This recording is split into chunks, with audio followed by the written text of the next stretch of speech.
Hey guys, so I decided to do a video of kind of like what's in my bag, showing you a little bit of the gear that I have with me so far.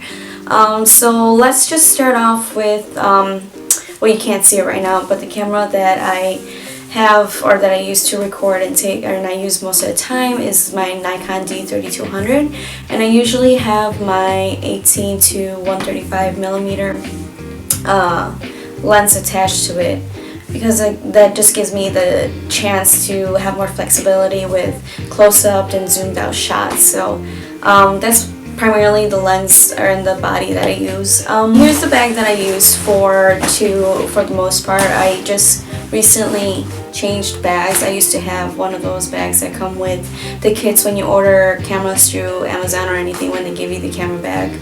Just simple, square, but I started buying more things and I realized that I needed a bigger bag.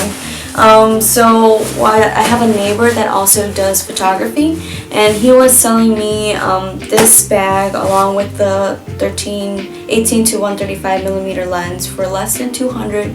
So I thought it was a really good buy, and it really was. This bag has given me a lot more room than the other one has, but it's not that big to the point where it's kind of like a huge, weight to carry around. Or it has a strap right here that you could use for to put on your body, kind of use it as a backpack. You could also just wear it like this if you want to. Very easy. The cool thing about this one as well is that under right here, if you want to do these buckles,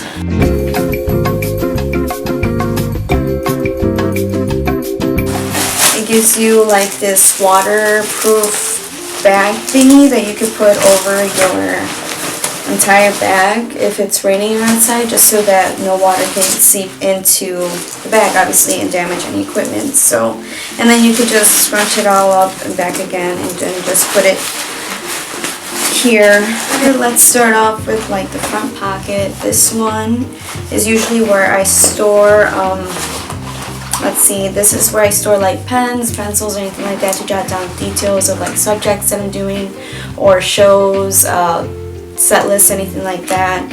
This is where I put in my extra batteries as well as my extra memory cards, which both of them are extremely important to have. So I definitely recommend having extra batteries and memory cards, because you just don't know when you're going to be out all day and not be able to recharge or upload any photos. So it's just safe to have that flexibility to have more time and storage for your photos. See, I also have a receiver for my external flash, which I usually put in this pocket right here. This pocket's good for just like, if you want to put a lens here, it's good for extra, or easy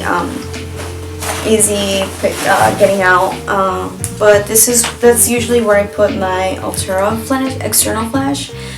This flash is basically, I bought it because I usually use natural light, but I bought it because I wanted to practice more with the external flash, and just kind of have just the ability to do so, and you just never know when you're going to need that extra bit of light. Inside is where the bigger pocket is, or where the bigger area is. This is usually where I put the body and the lens, my Nikon lens. It seems dedicated to that, so that's where I put it. Inside is a smaller pocket. This is usually where I put business cards, which I have to still like hand out. I haven't handed any of them out while in England, which is a bad thing. And where I also store extra batteries for my external flash drive. So we're moving on to the side pocket. This is where I store a lot of my lenses. Right now I have my 70 to 300 Sigma lens. Very awesome. It came with the kit that came with the Nikon D3200 from Amazon. So this, I don't really use this as much unless I'm at a show and I'm pretty far away. Like when I went to the New Orleans Jazz Fest, I was pretty far away from the stage, unfortunately, so I used this one primarily to shoot the show. But yeah, this is where I store this lens, as well as my Nikon 50mm 1.8 fixed lens. This is usually, I don't usually use this for shows. This is more for portraits if I need to do like a project or anything like that.